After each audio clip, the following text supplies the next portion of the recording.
कांग्रेस की शीर्ष जो डिसीजन मेकिंग बॉडी है CWC, मुझे बुला के कहा गया कि आप उसके मेंबर बनो। ठीक है। हाँ। फिर मेरा नाम नहीं आया, तो 10-15 दिन बाद 20 दिन बाद मैं मिला तो मैंने पूछा कि आपने मेरा नाम क्यों नहीं आया सर? हाँ। आपका धर्म वहां एडजस्ट नहीं हो रहा। क्या बोला?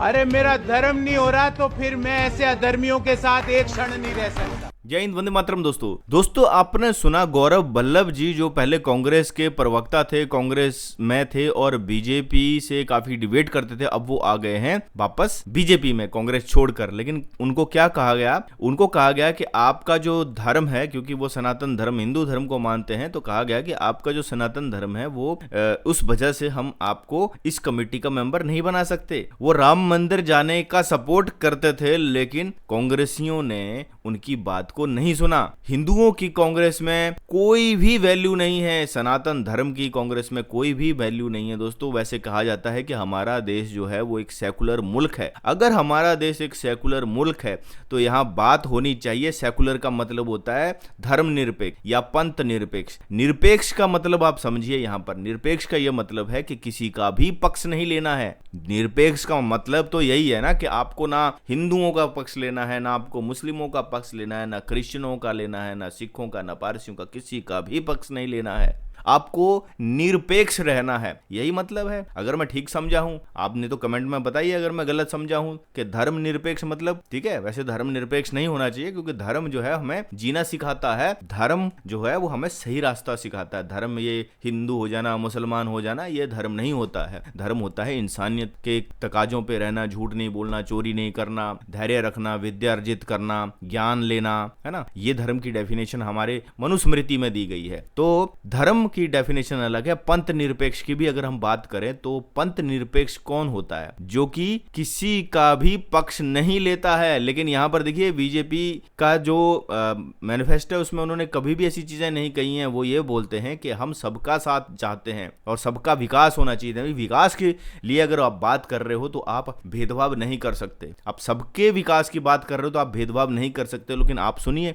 कांग्रेस के जो मैनिफेस्टो में और क्या चीजें लिखी हुई हैं, उसके बाद हम इस पे बात करते हैं। और चुनावी वादों को जोड़ा जाए तो जो क्रम बनता है वो कुछ ऐसा दिखता है। बहुसंख्यकवाद की देश में कोई जगह नहीं। कांग्रेस आई तो पर्सनल लॉ को संरक्षण देगी। कांग्रेस की नजर में मुसलमान कमजोर वर्ग है। कांग्रेस का विचार संपत्ति का समान बंटवारा है। कांग्रेस की सोच जितनी संख्या उतना हिस्सा है। आप इसे संयोग कह सकते हैं कि भारत विभाजन की जड़ में, उसके मूल में मोहम्मद अली जिन्ना के जो 14 सूत्र थे, उनमें से भी कई सूत्र इसी हिस्सेदारी के सिद्धांत पर थे। 1928 में मोहम्मद अली जिन्ना ने ये 14 सूत्र मोतीलाल नेहरू कमेटी में रखे थे। इसमें वही हिस्सेदारी वाला तत्व था जो बाद में देश के बंटवारे का आधार बना। कांग्रेस और नेहरू कमेटी ने जिन्ना के 14 सूत्र सिरे से खारिज कर दिए। जवाहरलाल नेहरू ने तो इन्हें फनी आइडियाज तक कहा। लेकिन 1929 में मुस्लिम लीग का दिल्ली अधिवेशन हुआ तो जिन्ना के ये 14 सूत्र सिर माथे पर रखे गए और फिर यही 14 सूत्र ऑल इंडिया मुस्लिम लीग का घोषणा पत्र बन गए। आपको बताते हैं उन 14 सूत्रों में क्या था।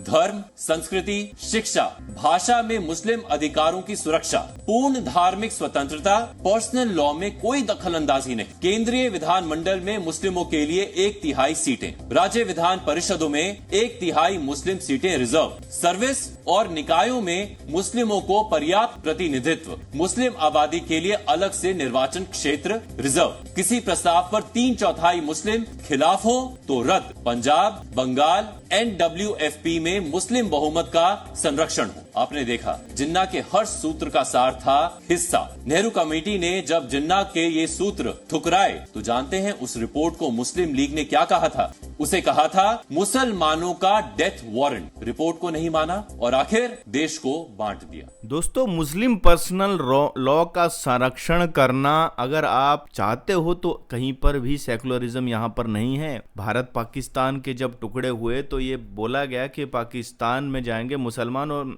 हिंदू रहेंगे भारत में। इसी आधार पर भारत के टुकड़े हुए थे 1947 में। इसको भूला नहीं जा सकता दोस्तों, क्योंकि पाकिस्तान आए दिन भारत के लिए जो है वो खतरा की घंटी बजाता रहता है। कभी बॉर्डर पे टेंशन, कभी आतंकवादियों से हमला कर देता है, कभी बॉर्डर क्रॉस करा देता है आतंकवादियों को। आए दिन कुछ ना कुछ ये चलता रहता है। कश्मीर का अलाप वो अनापता रहता है। तो ये तो ऑलरेडी हमें एक प्रॉब्लम दे दी गई थी 1947 में, और मजहब के आधार पर देश के टुकड़े कर दिए थे। और अब भारत में ये कहते हैं कि भैया मुस्लिम पर्सनल लॉ बोर्ड को संरक्षित करना है। तो आप सोचिए इसका क्या मतलब है। जिस दिन इनकी पॉपुलेशन ज्यादा हो गई मुसलमानों की भारत में, तो इनके जब पर्सनल लॉ को आप संरक्षित कर रहे हो, इनके मजहबी अधिकारों को आप संरक्षित कर रहे हो, तो फिर जो ये बोलते हैं कि भैया भारत में सेकुलरिज्म है, तो भैया यहां पर क्या आपका सेकुलरिज्म खतरे में नहीं आता है? यहां पर भारत में जब हम कहते हैं कि सबका साथ सबका विकास एक साथ होना चाहिए, कोई भी तुष्टीकरण नहीं होना चाहिए, तो उसमें कमी क्या है? बल्कि वो तो सबसे बेस्ट चीज है। अगर कोई भी स्कीम गवर्नमेंट की आती है, वो उसका सब वर्गों को समान रूप से अधिकार मिलना चाहिए। लेकिन हमारे देश में ये जो ढोंग और ढकोसलेबाजी चल रही है ना, तुष्टीकरण के नाम पर, जिसमें कि माइनॉरिटी को तुष्टीकरण किया जा रहा है, यूसीसी आने नहीं देना चाह रहे, जनसंख्या कंट्रोल जो कानून है उसको नहीं आने देना चाहते, कहते ये तो हमारे मजहब के आड़े है। अरे बच्चे तो अल्लाह की देन है। मोहम्मद इफ्तार जी, कितने बच्चे हैं आपके? 3 बच्चे हैं। 3 बच्चे हैं। आगे कुछ और प्लान है या यहीं रोक देंगे? इंशाल्लाह कोई रोकने का कोई प्लान नहीं। गुनाह है हमारे लिए तो रोकना भी। सर, देश के माहौल इतनी महंगाई के लिए मैं आपसे पूछ रहा हूँ। महंगाई के लिए कुछ नहीं, हमारी कोई जिम्मेदारी नहीं है। औलाद को पालने की अल्लाह की जिम्मेदारी है। जितनी औलाद हमारे से हो सकते हैं हम बनाएंगे। रोकेंगे नहीं? नहीं। ये आपके हाथ में तो है बच्चे रोक। हाथ हम रोक तो नहीं सकते ना, हमारे लिए गुनाह है, हम रोक नहीं सकते। जनसंख्या पे रोक नहीं लग सकती कभी भी। लगानी चाहिए ना। कौन तुम लगा लोगे? ये जनसंख्या किसी के हाथ में नहीं है जो रुक जाए। हमारे हाथ में है सर, अगर हम चाहें तो रोक सकते हैं। आपको भी पता है। आपके हाथ में फिर ये भी होगा, कारोबार को नहीं बढ़ रहा। हमारे देश ने जिससे चाइना को पछाड़ दिया, तो ये शर्म की बात है, गर्व की बात? गर्व की बात है। गर्व की बात। और चाइना को पछाड़ दिया, क्या कर रहे हो सर? मुसलमान के लिए गर्व की बात है, चाइना को पछाड़ दिया। दोस्तों, मुसलमान सेकुलर मुल्क में रह ही नहीं सकते। धर्म निरपेक्ष या मजहब निरपेक्ष मुल्क में मुसलमान रह ही नहीं सकते। इनको चलना है अपने इस्लाम के हिसाब से। तो दोस्तों, अब आप समझते हो कितनी बड़ी गलती हुई है 1947 में। कितने बड़ी गलती जो है वो नेहरू ने करी, कितनी बड़ी गलती महात्मा गांधी जी ने करी 1947 में, कि इनके कहने से देश के बंटवारा किया। लेकिन अगर बंटवारा करा ही था तो फिर सब मुसलमानों को जो है पाकिस्तान भेजना चाहिए था। फिर यहाँ पर सेकुलरिज्म का ढोंग क्यों किया गया? आप खुद ही सुनिए, ये संविधान को कितना मानते हैं। ये कानून देखो सही नहीं है। क्यों नहीं है? अब मान लो आप हिंदू हो, मैं मुस्लिम हूँ। अब हम किस हिसाब से चलेंगे? हम चलेंगे शरीयत के हिसाब से। क्यों चलेंगे? क्योंकि शरीयत में लिखा हुआ आप 4 शादी कर सकते हैं। आप इसमें ये कह रहे हो कि 1 शादी कर सकते। क्यों कर सकते हो 1 शादी? जब हमें 4 ही करनी, मतलब वैसे तो हम 1 ही करते हैं, लेकिन जब शरीयत में लिखा हुआ 4 कर सकते हैं तो हम 4 ही करेंगे। हम मान लो 1 बीवी, अब उससे शादी होगी, अब 1 को अच्छी नहीं लग रही, अब दूसरी मतलब मान लो रेडी है कि वो दूसरी शादी, तो हम क्यों नहीं कर सकते भी शादी? हमारी मर्जी होगी, इसमें सारे होगी। अब इसमें ये भी 2 बच्चे क्या है, तो कहीं हाथ में थोड़ा ही, वो तो अल्लाह के हाथ में जितने भी हो सकते। इसमें थोड़ा ना कि बिल्कुल मतलब 2 ही बच्चे कर सकते। ये कानून इसलिए गलत है भाई। आपके लिए संविधान बड़ा है या फिर शरीयत के जो कानून या शरीयत वो बड़ा? देखो, संविधान के हिसाब से देश चलेगा, हम चलेंगे शरीयत के हिसाब से। तो मतलब कहने का है कि देश चलेगा जो है वो संविधान के हिसाब से। तो मतलब जो बाकी के लोग हैं वो संविधान से चलेंगे, लेकिन ये मुसलमान हैं, ये संविधान से नहीं चलेंगे, ये शरीयत से ही चलेंगे। तो अगर तुम्हें शरीयत से ही चलना है तो मेरे भाइयों बहनों, आपको पड़ोसी मुल्क में चले जाना चाहिए ना। वहां पर शरीयत चलती है, भारत में शरीयत नहीं चलेगी। भारत एक मजहब या पंथ निरपेक्ष देश है। भारत में जो है शरीयत नहीं चलनी चाहिए। यहां पर अगर उन्होंने भारत और पाकिस्तान के जो टुकड़े किए थे वो इस आधार पर कर रहे थे कि मुसलमान जाएगा पाकिस्तान में और हिंदू रहेगा भारत में, या जो बाकी के बच गए, हिंदू भी नहीं, बाकी के जो लोग बच गए, उसमें पारसी भी आ जाते हैं, क्रिश्चियन भी आ जाते हैं, चलो हिंदू भी आ जाते हैं, मान लेते हैं सबको, ठीक है। तो बाकी जो बच गए वो यहाँ रहेंगे ना। अब उनके अधिकारों की सुरक्षा होनी चाहिए या फिर मुसलमानों के अधिकारों की सुरक्षा होनी चाहिए। बांग्लादेश बना, पाकिस्तान बना, तो भाई इतनी सी बात अगर आपको समझ में नहीं आती है, भारत में रहकर आप जो है शरीयत की बात करते हो, तो भाई तुम्हारे 56 से ज्यादा इस्लामिक राष्ट्र हैं, 56 से ज्यादा मुसलमानों के राष्ट्र हैं, तो फिर वहां चले जाओ ना। और भारत में रहना है तो यहाँ पर आपको धर्म निरपेक्ष, मजहब निरपेक्ष होकर रहना पड़ेगा। अपनी जो नमाजें हैं अपने घर में पढ़ो, सड़क पे रोड पे नहीं। देखो किस तरह से सड़क जाम करने के लिए, ऐसे चाहते हो आप? ऐसा भारत चाहते हो क्या जहां पर इंफ्रास्ट्रक्चर बन रहा है, रोड बन रहा है और सड़क पे नमाजें पढ़ी जा रही हैं? झारखंड से ये तस्वीर आ रही है। क्योंकि हमें बाइक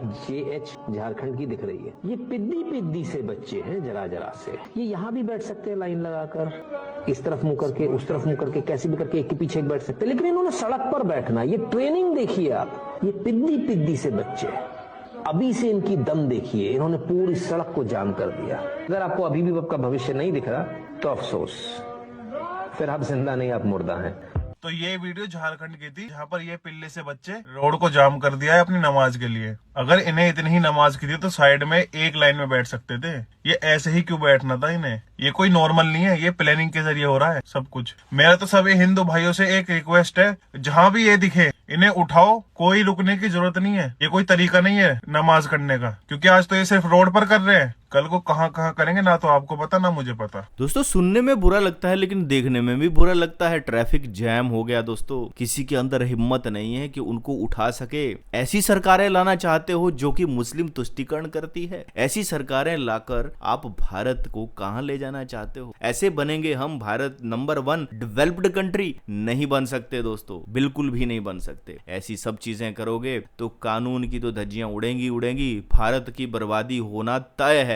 फिर वेल्थ टैक्स लगाओगे और इस तरह से भारत को मोहताज बना दोगे दाने दाने के लिए, जैसे पाकिस्तान आज आटे के लिए तरस रहा है। बहुत ही मुश्किल है, लेकिन दोस्तों ये समझना पड़ेगा। ये सेकुलरिज्म का जो नकली चश्मा पहना हुआ है हिंदुओं ने, ये उतारना पड़ेगा, क्योंकि भारत में है डेमोक्रेसी, और डेमोक्रेसी बोलती है वोट के आधार पर सरकार। जिस दिन इनकी पॉपुलेशन बढ़ गई उस दिन तो इस्लामिक राष्ट्र बनने से कोई रोक ही नहीं सकता। वही लोग जो आज हिंदू राष्ट्र का विरोध करते हैं ना, हिंदू राष्ट्र में तो फिर भी सबके लिए जगह है। आप RSS का संविधान पढ़ो, RSS को गालियां देते हैं ना बहुत सारे लोग, RSS का संविधान पढ़ो।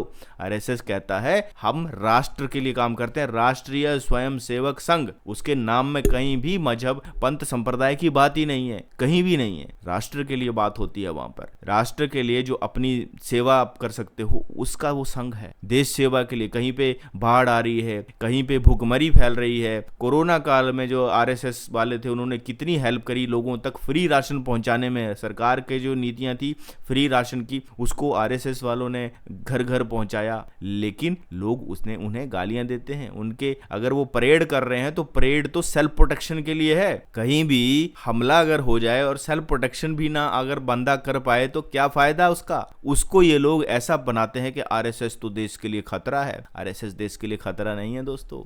आप खुद ही सुनिए नाजिया मैडम क्या कह रही हैं। कुरान का मतलब क्या है? ला इलाहा इल्लल्लाह मुहम्मदुर रसूलुल्लाह, अल्लाह एक है, पाक और बेअब है। अल्लाह के अलावा कोई खुदा हो ही नहीं सकता।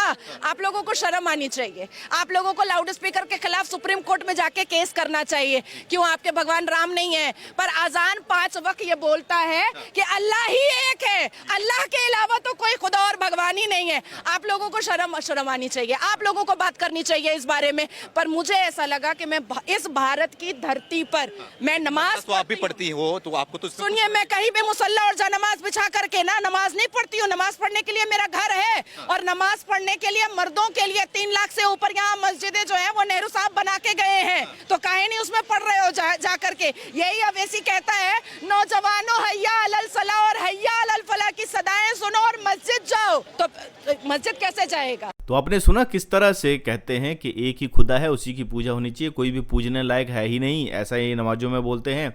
तो जो बाकी के जो मजहब निरपेक्ष कहते हैं ना मजहब, बाकी के जो मजहब है, बाकी के जो पंथ संप्रदाय हैं, जो अपने अपने तरीके से भगवान को अलग अलग रूपों और गुणों में पूजते हैं, उनकी आस्था का क्या होगा? क्या उनकी आस्था के लिए भी कभी कांग्रेस जैसी सरकारों ने कभी आवाज उठाई? बिल्कुल भी नहीं उठाई। इनके पर्सनल लॉ बोर्ड को संरक्षित करने के लिए ये ना जाने किसी भी हद तक जा सकते हैं। और दोस्तों मैंने अभी ये भी देखा है कि बहुत सारे लोग टारगेट करते हैं, भगवा पहनकर किसी को गाली दे देंगे।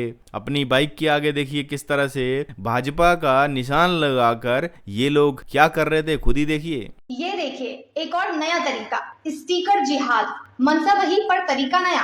वडोदरा शहर के कारेली बाग इलाके की एक घटना है, जहां एक साइकिल रिक्शा चालक अपना 5000 रुपए का मासिक वेतन लेकर घर लौट रहा था। उसी दौरान भाजपा के चुनावी चिन्ह कमल का स्टिकर लगा हुआ बिना नंबर प्लेट की स्कूटी पर 2 लड़के आते हैं और उस गरीब साइकिल रिक्शा चालक के 5000 रुपए छीन कर चंपत हो जाते हैं। साइकिल रिक्शा चालक को काले रंग की स्कूटी और उस पर बना भाजपा का निशान याद रह जाता है और वह गरीब व्यक्ति उसी दौरान पुलिस स्टेशन जाकर इंस्पेक्टर इंस्पेक्टर को पूरा किस्सा सुनाता है। और खुशी इस बात की है कि वो इंस्पेक्टर बिना देरी किए सर्विलेंस एक्टिव करवा के भाजपा के निशान वाली बिना नंबर वाली काली स्कूटी ढूंढने का आदेश देते हैं और पुलिस को कुछ ही घंटों में कामयाबी मिल जाती है। वो दोनों बदमाश पकड़े जाते हैं जिनका पहले से ही आपराधिक रिकॉर्ड होता है और ये फैजल अयूब और फिरोज हुसैन हैं। और इनसे पूछताछ करने पर पता लगता है कि इन्होंने भाजपा का स्टिकर सिर्फ दिखाने के लिए लगाया था। असल जीवन में भाजपा से इनका कोई लेना देना ही नहीं है। तो दोस्तों ऐसे जिहाद भी समाज में हो रहे हैं जहां पर हिंदुओं के भगवे कपड़े पहनकर अपराध किए जा रहे हैं ताकि हिंदुओं का नाम आए।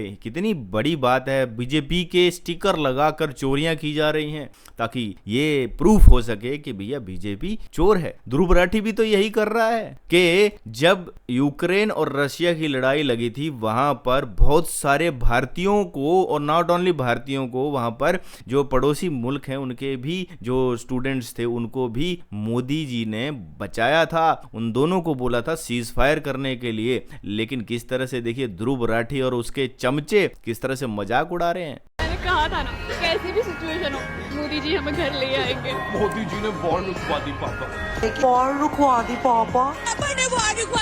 Meanwhile, Pakistani girl Asma Shafiq has thanked India's Prime Minister Narendra Modi and the Indian Embassy in Kiev for her safe evacuation from Ukraine. Bangladesh's Prime Minister has also thanked Prime Minister Modi for rescuing Bangladeshi nationals under India's Operation Ganga. I'm really thankful to the embassy of Indian Embassy of Kiev for supporting us all the way here. Безопасной эвакуации граждан Индии и отправить их домой с территории России своими военно-транспортными самолетами.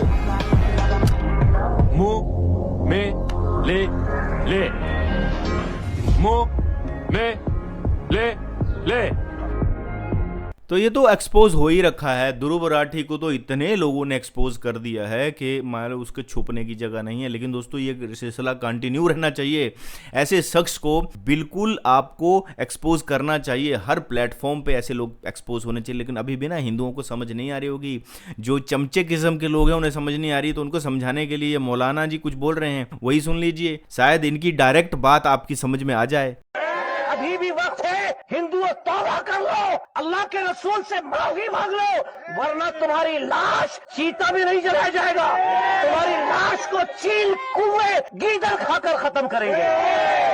अल्लाह तुम्हें दावत देता हूँ, कलमा पढ़ के मुसलमान हो जाओ। अगर नजात चाहते हो, अगर मुक्ति चाहते हो, तो तुम कलमा पढ़ के मुसलमान हो जाओ। हिंदू हिंदू भाई भाई हैं, हिंदू मुसलमान भाई भाई नहीं हो सकते। नहीं हो सकता है ना, लेकिन फिर वो भाई अपने ही हिंदू भाई का सर तन से जुदा कर रहा है, तो एक तरफा भाईचारा तो चल नहीं सकता ना। जनरल स्टेटमेंट प्रॉब्लम वही, आप इतना हर चीज को सब पर क्यों लाद देती हैं? आप मुझे बताओ, मैंने आपको नुपुर शर्मा के बाद अभी आपको 8 केस गिनाए नुपुर शर्मा को सपोर्ट करने वाले। अगर भाई थे तो क्यों मारा? यूसुफ जिसने मारा उमेश काले को, अमरावती का 16 साल पुराना उसका मित्र था, फ्रेंड ने ही दोस्त को मारा, तो कहां लगा भाईचारा? आपको दिखा? किशन भरवाड़ जो गुजरात का था, उसको मारने वाला शब्बीर वो उसका फ्रेंड था, स्कूल में साथ में पढ़ता था, उसके साथ क्रिकेट खेलता था, उसको मारा ना। आपको क्या कभी कोई ऐसा मुसलमान नहीं मिला जिसने ये कहा कि गलत हुआ है? अब मुझे पब्लिक डोमेन में ऐसा कोई नहीं मिला कि जिसने ऐसा कहा गलत। हाँ, जान पहचान में काफी मैं भी काफी मुसलमानों को जानती हूँ, मेरी अच्छी जान पहचान है उनसे। वो मुझे कहते कि गलत है, तो मैंने कहा पब्लिक डोमेन में बोलो। इनफैक्ट मेरी जो दोस्त है, मैंने कहा बोलो, तो कि नहीं हमें तो मार देते हैं, हमें धमकाते हैं, हम नहीं है। तो दोस्तों ये है टेरर का मजहब। ये टेरर फैलाना जानते हैं। इनको सिर्फ और सिर्फ दुनिया को डरा धमका कर अपना मजहब फैलाना है, मुसलमान बनाना है सबको, ज्यादा से ज्यादा बच्चे पैदा कराने हैं, गरीबी बढ़ जाए, भुखमरी बढ़ जाए, कोई मतलब नहीं। डेवलपमेंट में इनका 1% भी योगदान नहीं है। आज आप देखिए टेक्नोलॉजी के मामले में, आप देखिए इजराइल, जापान, यूएस, यहां पर इनका बिल्कुल भी कंट्रीब्यूशन नहीं है। तो ऐसे लोग हैं दोस्तों जो सिर्फ और सिर्फ भुखमरी और डरा धमका कर ही दुनिया में अपना राज फैलाना चाहते हैं। और भारत की तो स्थिति, आज हम डेवलप्ड कंट्री बन चुके होते। 1947 में हमारा $1 $1 के बराबर था, लेकिन इन्हीं तुष्टीकरण की वजह से भारत जो है वो पीछे होता जा रहा है। आज ये बोलते हैं महंगाई बढ़ गई, जनसंख्या जो है कंट्रोल नहीं हो रही है और बेरोजगारी बढ़ गई। तो इसका रीजन दोस्तों जनसंख्या ही है। जनसंख्या को कंट्रोल जरूर करना चाहिए भारत को, और यूसीसी भारत में लागू होना चाहिए। दोस्तों ये आज का वीडियो था। उम्मीद करता हूं आपको आज का वीडियो पसंद आया होगा। अगर वीडियो अच्छा लगा है तो वीडियो को लाइक जरूर कीजिए, शेयर जरूर कीजिए, हमारे चैनल को सपोर्ट कीजिए सब्सक्राइब करके, और अपनी राय अपने सजेशन कमेंट बॉक्स में जरूर बताइए। ऐसे वीडियो चैनल पर आते रहेंगे। मिलूंगा नेक्स्ट वीडियो में, तब तक दोस्तों जय हिंद, वंदे मातरम, जय श्री राम।